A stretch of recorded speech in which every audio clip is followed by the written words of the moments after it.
The wildly popular series Heated Rivalry is taking over your TVs and social media.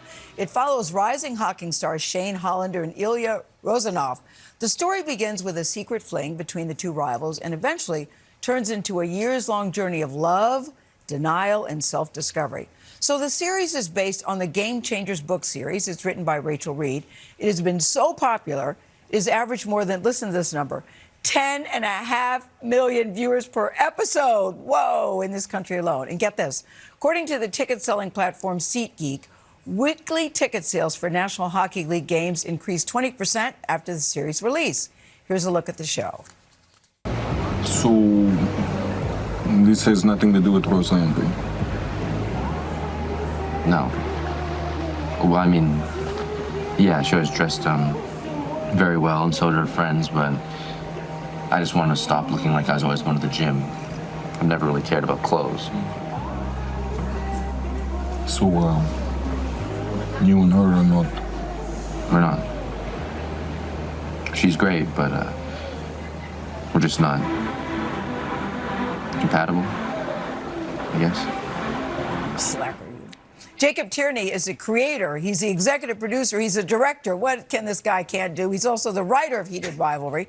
Brady, no slouch either. He's an executive producer of the series, and we're happy to say they join us first on CBS Mornings. Welcome and congratulations, guys. Congrats. Thank you. I said I'm going to try not to drool because I love this show so much. I watch it because of all the heat. I go, what is this about? I don't think it's for me. I watched the first episode, then I watched them all.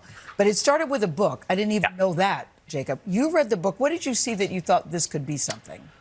Well, there's kind of two answers to that. One, okay. I love the book. I became a fan right away. It was one of the first romance books that I read, and I just really liked it. Rachel's a great writer. It's funny, it's sexy, but it's also really sweet and tender. And then I also what I said to Brendan once this kind of occurred to us to do is, romance is the kind of IP, everyone's looking for IP in Hollywood, right? What's an intellectual property that we can get? And romance is really underserved. There's not a lot going on, and there was definitely none in this space. And this was a Canadian book, we're Canadian producers, and we thought this could be something, because what we knew is we would be the only ones out there peddling a gay, steamy hockey romance. Yeah. Every one of those words makes it less likely that it gets made. Yeah, and when you make the pitch, Brendan, what is the initial reaction? Because I don't think you had a lot of takers in the beginning, did you? Yeah, so when Jacob pitched me, I was taken back because we had started our company focused on comedy. Yeah. But ultimately, we also really liked the idea of genre, and romance is just a great genre, and it was underserved in a way that we immediately saw, like, there was something there. And ultimately, you get into business with creatives because you want to trust their visions. And Jacob was really excited about this, and I said, okay, if this is what you want to focus on, let's do it. Yeah, but so many people said, no, you have to make changes. Weren't you told you have to make changes? And you said, no, that's okay. Yeah, what was interesting about the show was that there was a lot of lean-in factor. You know, you pitch it again, like what I said before, no one else is pitching this show. Yeah. So a lot of people were like, tell me more about that. And then when they would read it, they were like, oh, you weren't kidding. Yes. And I was like, no, I wasn't kidding. And so we definitely had a lot of dancing to the edge of doing it with people who then backed away. Yes. Is that the way I don't know. That's... I was told, don't make double entendres. So I'm trying to focus on single entendres here if I can. And so we did, but we really did find the right partners in Crave, in our home broadcaster, who I've been working with. We've both been working with for many years. I did a show called Letterkenny with them for a long time. And they trusted us. They trusted, they trusted me, but they also trusted the material and the audience that already loved this. Yes. Because what struck me was that there's a lot of people who think that they're smarter than the audience that loves the book, and I don't think they are. And I wanted to do it's a very faithful adaptation of this book. But why do you think, guys, that it resonates so well with so many different types of people? Black, white, male, female, gay, straight.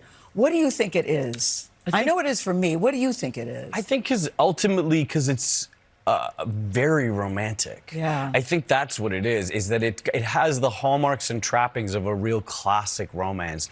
Years of longing and yearning and trying to get together and do the right thing for each other and not being able to, and then eventually a happy ending. And so I do think that you know, and it's and what the show is that I think is a rarity in terms of a televised version of a romance is that it is laser focused on that love story. There's not a lot of diversion from it, and I think that's what the audience responds to is kind of the intensity and the focus of the storytelling, because it's just you're really watching Shane and Ilya miss each other and then meet each other, come together.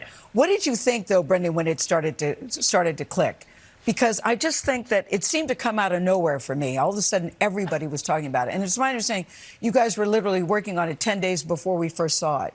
So when it first started to click, what were you thinking? Well, I was thinking we got to get another episode in the can so that we can now keep this momentum going, because we were delivering episodes 10 days before they were going online. So I think it was wild to be in this moment where we're just trying to make sure that we're getting the best possible show out to the fans. And then when it's finally delivered and that 6th episode aired, we had a moment to kind of look around and say, oh my God, I can't believe this is happening. And I remember very early on, Jacob, after the second episode or 3rd episode aired, he looked at me and said, I forgot that this is going to keep happening every week because we're so used to, you know, delivering streaming shows, which all just drop on the same day. Why are you guys making us wait so long for season 2? I'm really sort of irritated about that. I know. As lovely as you are, Jacob, why are you making us wait? Yes. I'm doing it to you on purpose. Yes. As is your way. As is my way. No, listen, as I said, I mean, like, you know, the reason is because we didn't know we were going to sell this show. We didn't know anybody was going to watch it. I had not written a second season. I did not know I was going to get a second season, but it's all happening. We're writing it now. We're getting ready to start shooting this summer, and there will be more Heated Rivalry on your TVs truly as soon as humanly possible. And as I like to say, I'm going to say this right to the camera. Which camera give him the camera. Which camera? You got to give him one. Hey, it's 3. Like the best parts of this show, just enjoy the yearn. Well, you can enjoy going to the cottage because according to Airbnb, you can spend the time in the cottage. Yes. And? Thanks, Airbnb. Thank you, Airbnb. You guys start shooting in April. No. We start shooting in August. Okay. Yeah. April 2027, cannot wait. Jacob, Brendan, congratulations. Thank you for having us. I can't wait to see what you do. All episodes, Heated Rivalry, streaming right now on HBO Max. We'll be right back.